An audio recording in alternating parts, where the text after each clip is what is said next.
We're back. Shoshana Bryen is our guest. She is the senior director of the Jewish Policy Center, a very skilled observer of the Middle East and analyst of both our interests there and the various factors that are endangering them increasingly. And well, one of them seems to be the Biden administration at the moment. Shoshana, we talked about Iran and the trouble that is developing as a result of this administration's fixation with getting a deal with the mullahs, which they're exploiting to the hilt. The administration, just as you were saying earlier about its, well, I would argue, betrayal of our friends in the Gulf, not perfect friends, but they're the friends that we have there for sure. This is happening as well vis a vis Israel. And we have no more important ally, I believe, certainly in that region, than the Jewish state. Talk a little bit about what this administration is doing that is putting the Israelis in jeopardy, as well as our vital interests in their security and sovereignty and self defense. So everything I said about Iran applies equally when you look at the situation of Israel and the Palestinians. It's a question of priorities. The Biden administration's priority is a what they call a two-state solution.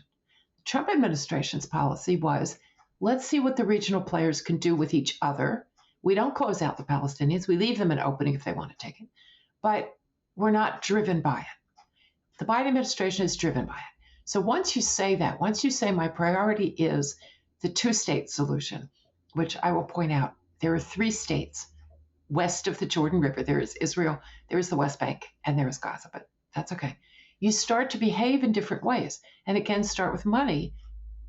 They gave the Palestinians hundreds of millions of dollars, some of which I suspect is illegal under the terms of the Taylor Force Act, which was passed by our Congress and signed by the president, prior president.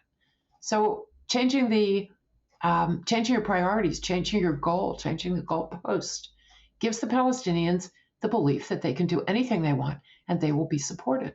Yeah, and talk a little bit about what they are doing. I'm not sure I would ascribe the West Bank to a state. It's certainly, not the state that they have in mind. Thank God. And Israel is still trying to maintain its security position there, but increasingly, it seems it's facing a new, well, intifada, uh, insurrection by Palestinians. Is it being, in any way, do you think, encouraged by this administration's behavior?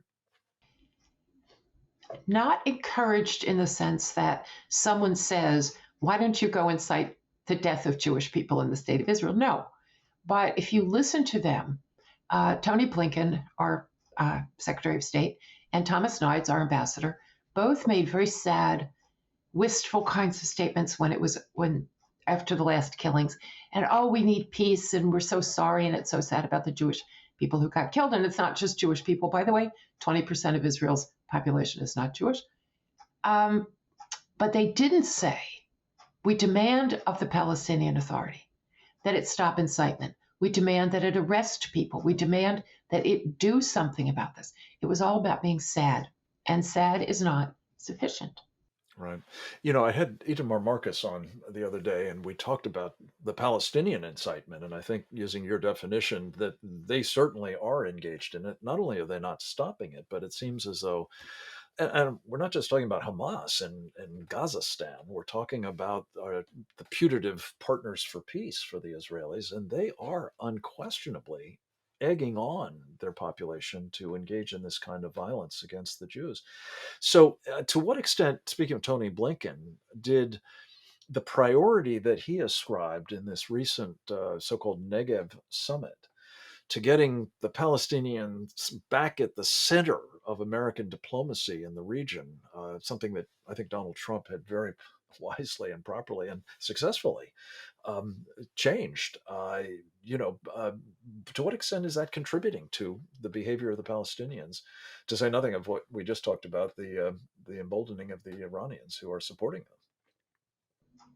And the great irritation of the other foreign ministers. He was a party crasher.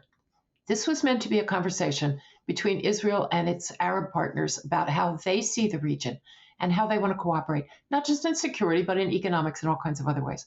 And he came and tried to turn the focus back to the Palestinians.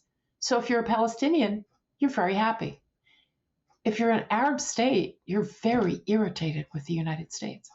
And if you're Israel, you're very sad because you're watching your new partners being angry with your oldest friend. This is not a good thing. Yeah, it's not a good thing, and it almost certainly is going to create conditions that I fear will lead to the next regional war, and it may well be one that features nuclear weapons use, which is even more appalling, unnecessary, precipitated at least in part by the kind of well, I would argue, incompetent at best, malfeasant at worst policies that this administration is pursuing. I would describe them as deliberate and unhelpful. It's not that they don't know better, they do know better. They've chosen to go this route again. They're aware of the failures. Um, Shoshana, let me ask you, one of the other aspects of this that has been very alarming in terms of these policies has been the administration's opposition to Israel sending gas through a pipeline to Europe.